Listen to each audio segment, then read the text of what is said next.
नमस्कार स्टार अभी तक चैनल में आपका स्वागत है। खबर बरहिट से है, जहां मुख्यमंत्री हेमंत सोरेन ने अमर शहीद सिद्धू कान्हू के जन्म जयंती पर आयोजित कार्यक्रम में शामिल हुए। इस मौके पर मुख्यमंत्री ने कहा कि झारखंड को अलग हुए 25 साल हो गए हैं। जिनके हाथों में इसकी जिम्मेदारी थी, उन्होंने राज्य को कीचड़ में धकेल दिया। अब झारखंड 25 साल का युवा है। हमने इसकी नींव को इतना मजबूत कर दिया है कि अब ये दौड़ेगा और देश के अग्रणी राज्यों में शामिल होगा।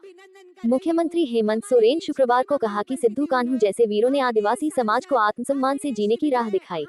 उनका बलिदान कभी भुलाया नहीं जा सकता। सरकार शहीदों के सपनों का झारखंड बनाने के लिए प्रतिबद्ध है। उनकी विरासत को अगली पीढ़ियों तक पहुंचाने का प्रयास जारी है। मुख्यमंत्री ने और क्या कहा, चलिए सुनते हैं। रिपोर्ट स्टार अभी तक साहिबगंज।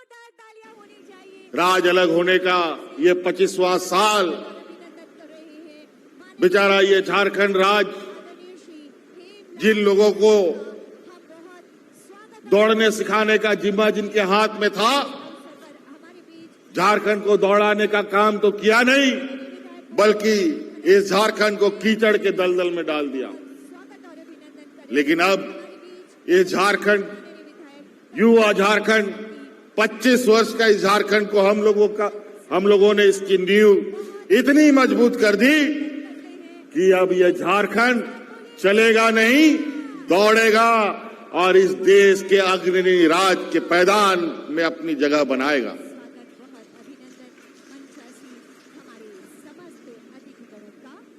कई समाचार पत्रों में, कई सर्वे रिपोर्ट में धीरे धीरे आकलन करने वाले लोगों को भी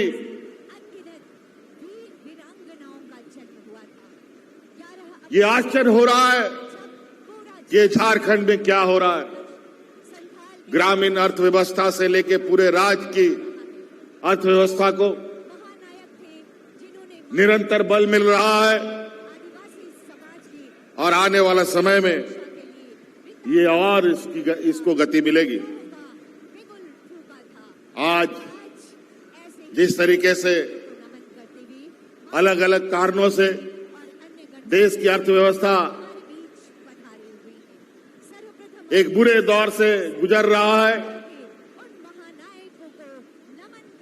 ऐसे परिस्थिति में भी झारखंड में हम लोग, यहाँ के झारखंड के आदिवासी मूलवासी, यहाँ के लोगों के लिए, यहाँ के विकास के कार्यों को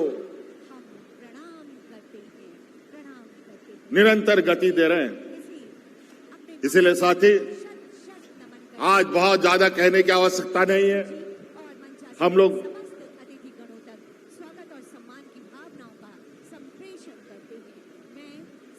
बातें करने से ज्यादा काम पर हम लोग ध्यान दें और इसको लेकर हम लोग कार्य योजना बनाएं और जो कार्य योजना बने उस कार्य योजना पर आप लोगों का नजर हो और आप लोग उसका लाभ उठा पाएं। लगातार जिस तरह से हमारी सरकार द्वारा कार्य प्रगति हो रही है, जो कार्य हो रहे हैं, साहेबगंज जिला और ये पूरा झारखंड पूरे देश के मानचित्र पर जिस तरह से आगे बढ़ रहा है, अपने कम संसाधनों के बावजूद लेकिन सबों के मिले जुले प्रयास और मेहनत और सरकार के बेहतरीन सोच के साथ उसका बदलाव हरेक के जीवन में, हरेक के मुस्कान में हमें देखने को मिलता है। चाहे वो मैया सम्मान की बात हो, रोजगार सृजन की बात हो, हरेक को पेंशन देने की बात हो, हरेक को आवास देने की बात हो, और साहेबगंज जो झारखंड के एक कोने में होने के बावजूद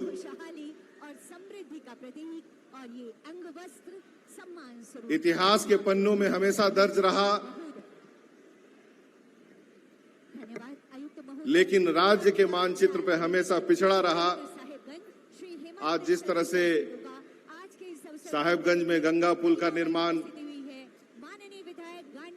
एयरपोर्ट की जो घोषणा माननीय हेमंत सोरेन जी ने की और कैबिनेट द्वारा पास होकर के वो भी आगे बढ़ रही है, मानिकचक में पुल को स्वीकृति देने की बात हो, कि कृपया आप आएं और माननीय विधायक महोदया का स्वागत कीजिए। फॉसिल पार्क, जोरदार तालियां होनी चाहिए आप उधवा झील, बहुत स्वागत। इन सबों की चर्चा कॉलेज, इस कार्यक्रम में आप लगातार जिस तरह से संथाल परगना में और उसमें भी साहेबगंज जिला जिस तरह से आगे बढ़ रहा है, अधीक्षक साहिबगंज मैं ये कह सकता हूं कि ये हमारी सरकार की जो सोच है, हमारी सरकार की जो प्रयास है, वो लगातार लोगों के बीच एक नया उम्मीद, नया आशा भावनाओं का संप्रेषण और वो सुनहरा सपना जो यहाँ के लोग देखा करते थे, उसे पूरा करने का हर संभव प्रयास किया जा रहा है।